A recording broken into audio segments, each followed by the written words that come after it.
All right, we'll go ahead and get started.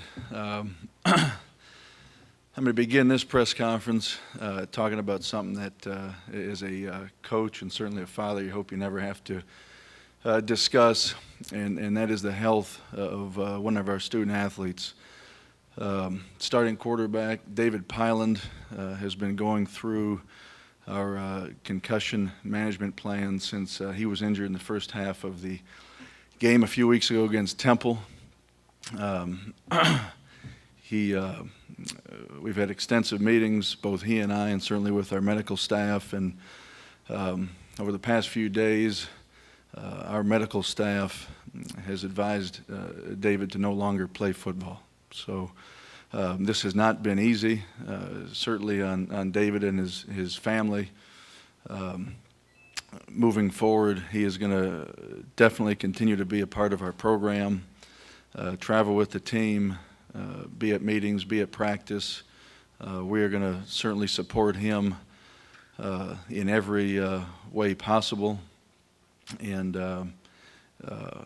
he is a young man that has handled everything throughout his entire career here with class. He is an absolute model student athlete. He'll graduate in December. He's actually only taking one class right now and will earn his degree in 3.5 years. And he's given everything he's had to our program, to the University of Houston, and it's very, very certainly unfortunate that he will not be able to play the sport that he loves any longer. If anyone has any questions at this point on regarding David Pyland, I'll certainly take them at this time.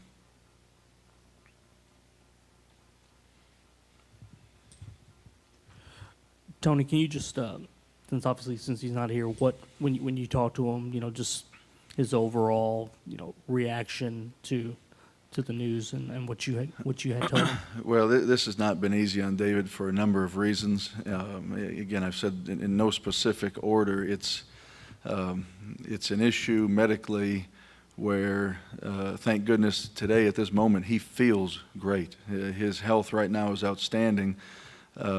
Certainly, it's deceiving in that he feels like he can play, wants to play. He's a competitor. Has invested so much personally, has made tremendous lifelong friends in his time here in our program, but can no longer play due to the concussion and where he is medically, and certainly looking long term in his health and well-being being at our top priority. So that has not been easy. He's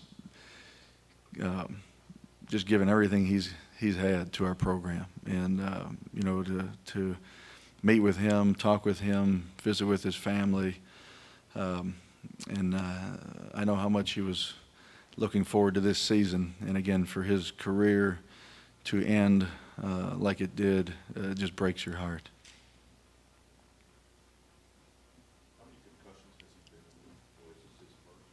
This is not his first.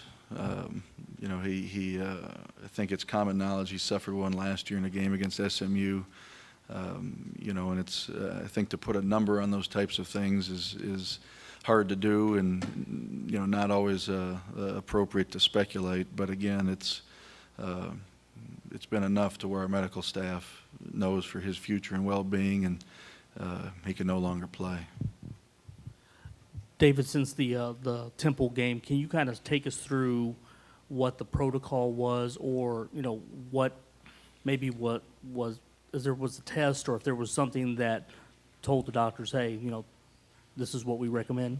Well, there's, again, I think all programs certainly have this type of process in place, and I think it's been at the forefront nationally here for the last couple of years. I don't know that every program has the same, and I think we're very, very fortunate and blessed to have some of the top medical staff in the world located in the greater Houston area. But David's been examined by multiple physicians, experts in terms of the brain and certainly concussions.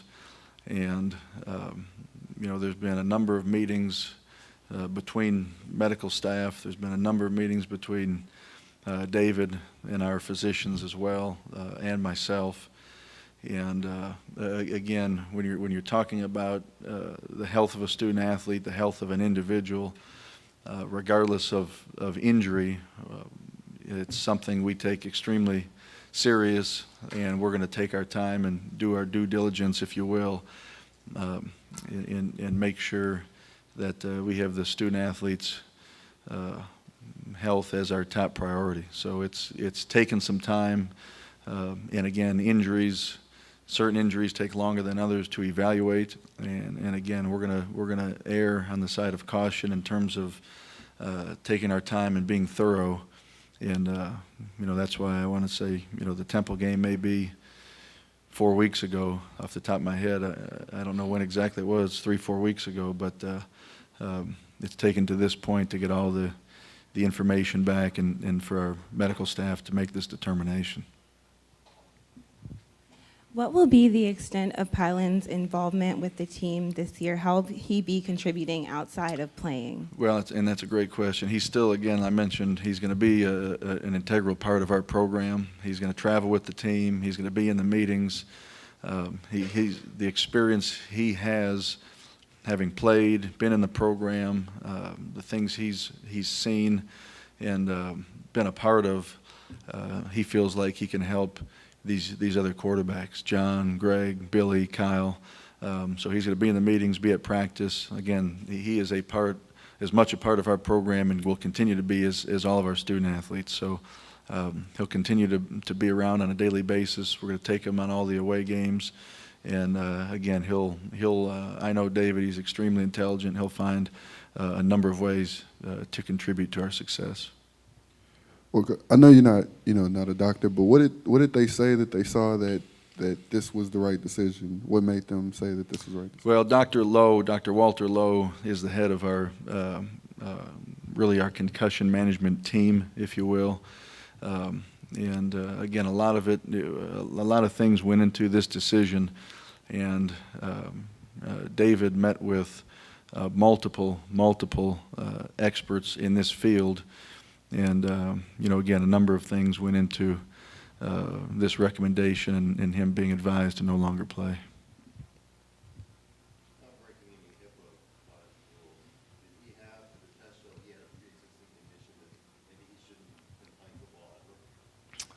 No.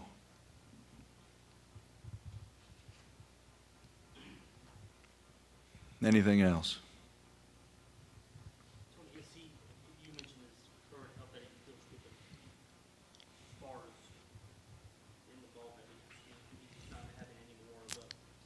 That is correct. No, he's back attending class. He's been at meetings. He's been out observing practice, and again, oftentimes with injuries like this, head injuries, light, noise, even driving, can be difficult to do. And he's feels great right now. Again, he and I met again in my office this morning, and feels great right now.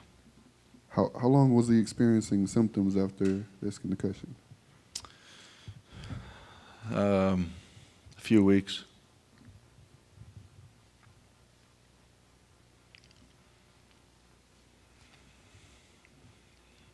Anything else? All right. I'm going to try my best to transition into Memphis. Coming off the bye week. Again, we treated our last week like we had the first bye in terms of making as much like a game week as possible. Gave our student athletes off on Monday. We practiced Tuesday, Wednesday, and Thursday, and our staff went on the road during the day and at night Thursday, all day and night Friday, and a few coaches out Saturday as well recruiting.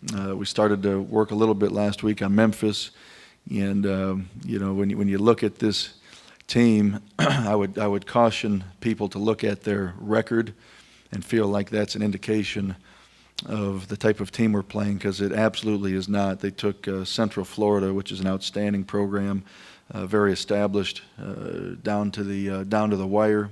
Certainly had chances to win the game, and when you put on the video, it's very apparent that Coach Fuente and his staff are doing a great job. The kids play extremely hard. They've got tremendous athletes, great speed on the perimeter on both sides. One thing that stands out, among others, is the size of both fronts. Their linebackers are, they've got a 260-pound linebacker starting for them.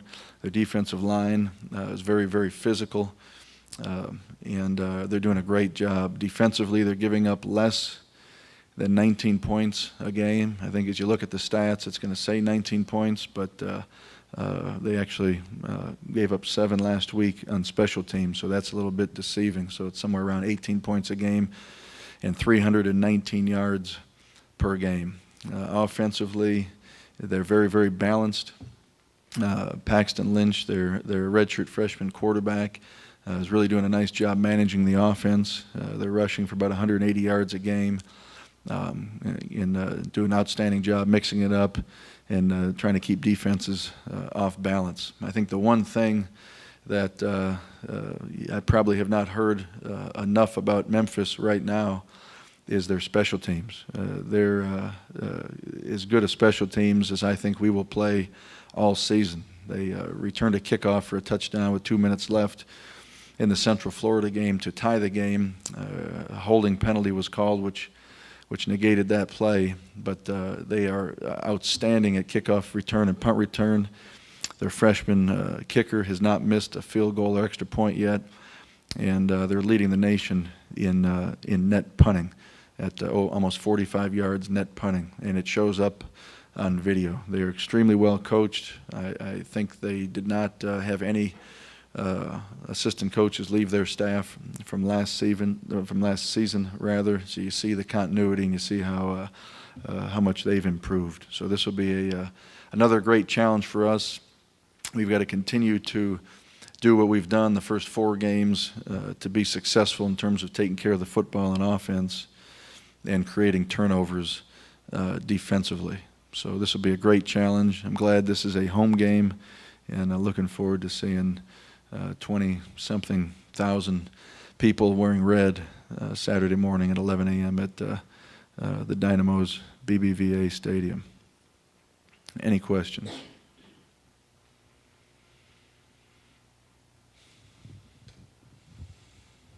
I see that, unless I'm looking wrong, Eric Allen's not in the too deep. Is he still going to be in the rotation? Is he just, you know? He is. He'll start for us. We'll update that today. We wanted to see him practice Sunday, and he did. He'll start for us at rush end.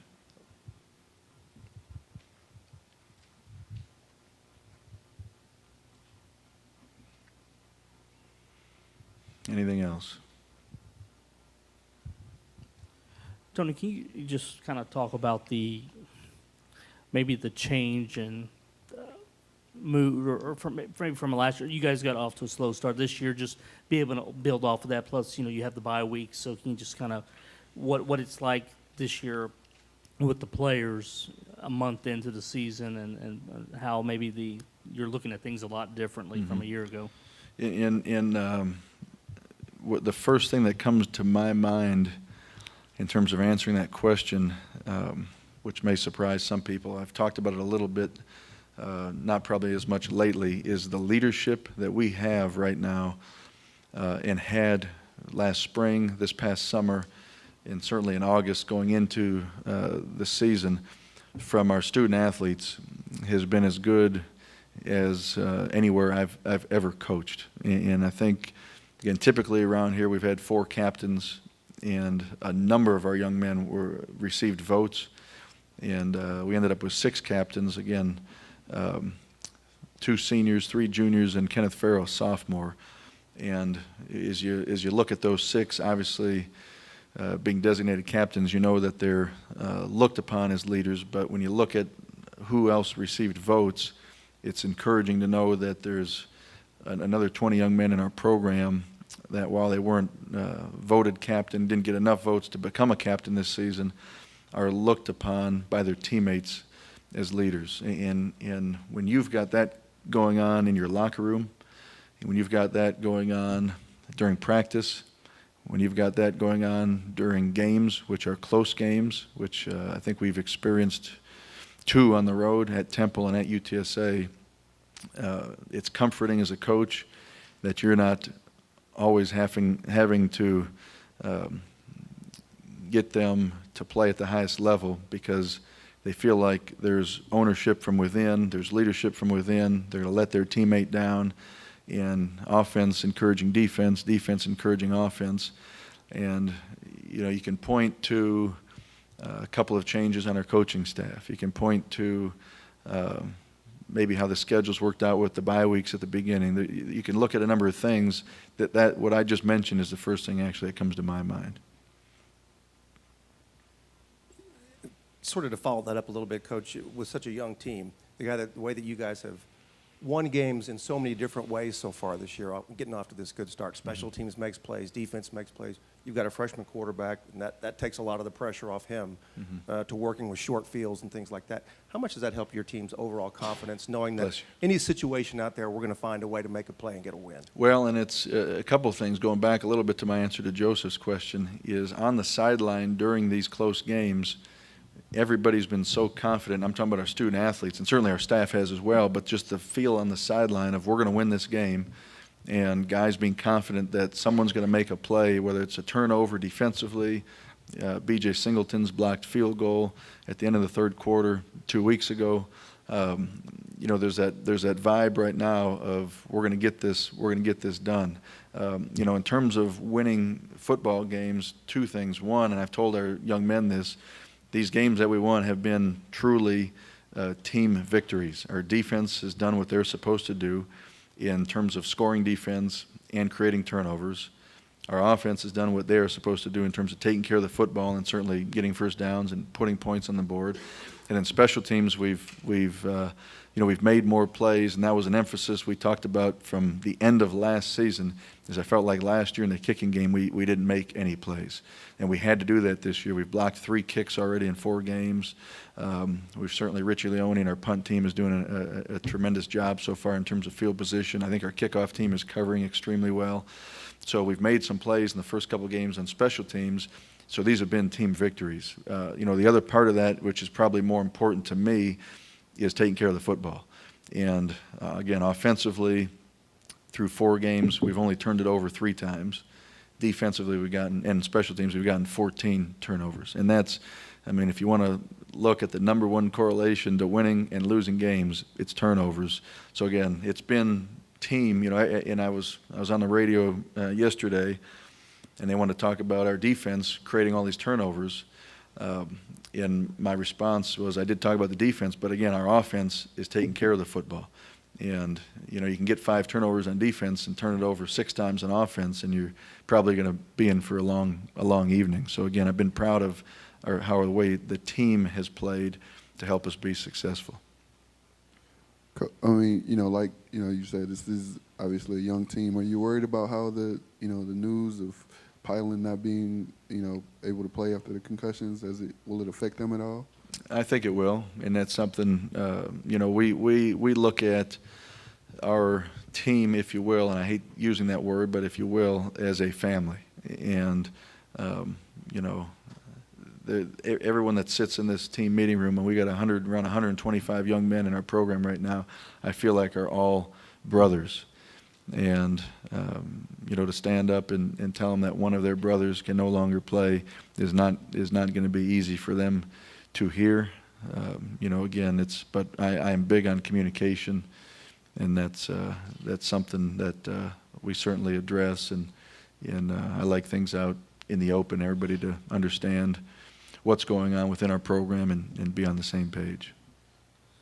Tony, back on the turnovers, after the UTSA game, some of your guys were talking about the emphasis and what you place in practice. Can you kind of give us an idea of what you guys do specifically on defense or on both sides to kind of force turnovers? I think it's they call it Turnover Tuesday, and then also just the fact that you have a young team, especially a quarterback.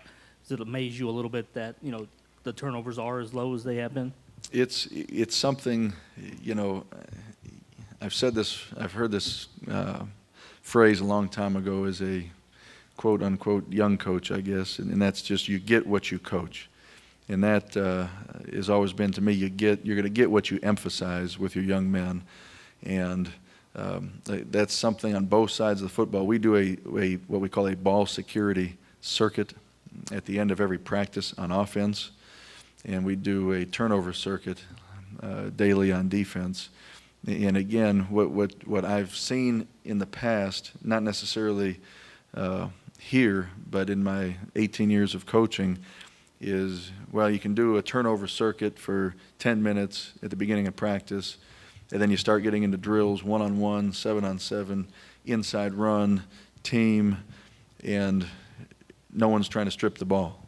No one's sprinting to the ball to get the deflected pass. And that's not what we're doing here. We're going to practice for 2 hours, and that entire time, our defense, whether it's going against our number 1 offense, number 2 offense, or our scout team offense, and every down, as that running back runs through the line, they're going to wrap him up to improve their tackling. And then when they get there and one guy's got him wrapped up, the next guy in is trying to punch the ball out or strip the ball out, and they're taking pride in that. I mean, I've seen a number of times this fall, Trayvon Stewart and Adrian McDonald walking out to practice, and one of them is challenging the other one, if you will, if I can use the word challenge, how he's talking to him of, I'm going to have more interceptions today than you. And it becomes a competition at practice. And again, I've always believed you're going to play how you practice. If you jog in practice, you're going to jog in a game. If you miss a tackle in practice, you're going to probably miss a tackle in the game. And I think you're seeing that show up as good as it ever has right now on game day.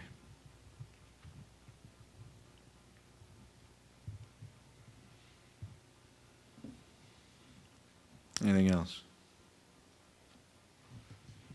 How do you feel about Oklahom's progress to this point, and how he continues to progress on a week-to-week basis? John's getting better every day. And again, you know, I think sometimes you certainly make your own luck. He's thrown 1 interception. I think he's had a couple of throws he'd like to have back, and maybe a few defensive backs in the first 4 games would have liked to have back as well.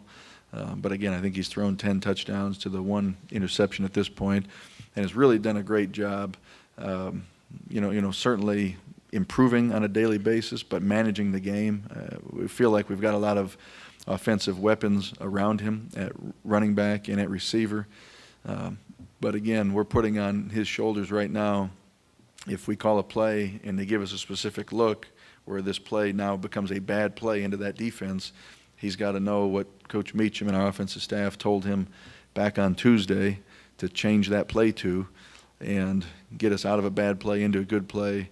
I think you certainly, I know we do as coaches, we got to remind ourselves he is an 18-year-old true freshman. And when he's out there, again, he doesn't know nearly what David Pylan knows about our offense. You know, certainly you look back before that, and Case Keenum was here for 6 years, was 23 years old when he was playing his final season. Case Keenum redshirted as a true freshman. John obviously is not. So, you know, how much of our system does he know right now? You know, probably 65% of, because we don't feel like you want to give a young man who's been here 4 months 100%, because what I think people, again, can quickly forget to appreciate is how quickly we go. You know, as the ball carrier is being tackled, our quarterback is looking over to get the signal for the formation and personnel and the signal for the next play. He's got to tell all other 10 guys out there what it is by hand signals, and certainly there's some verbal communication that goes along. He's got to make sure the running back's on the correct side, whether it's on his right, on his left, or behind him, or split out to the right or split out to the left. And then he's got to look at the defense, look at the 40-second clock, make sure everything's set. He likes what he sees. And then, oh, by the way, when the ball's snapped and there's 4 22-year-olds trying to run up and tackle him, he's got about 2.5 to 3 seconds to decide who he's throwing the football to. And then he'll do that all over again. So there's a lot that's on his plate. And, nationally, I think this year there are a couple of true freshmen starting and playing significantly. I know Cliff Kingsbury is at Texas Tech. I know UConn's going to start a true freshman this week. And there's some redshirt freshmen nationally that are playing extremely well. And, you hear the media making a big deal of redshirt freshmen playing so well. And they've been in the system for a year in off-season, spring practice. So, again, for what both John and Greg Ward are doing right now, I think is outstanding. Anything else? All right, thank you.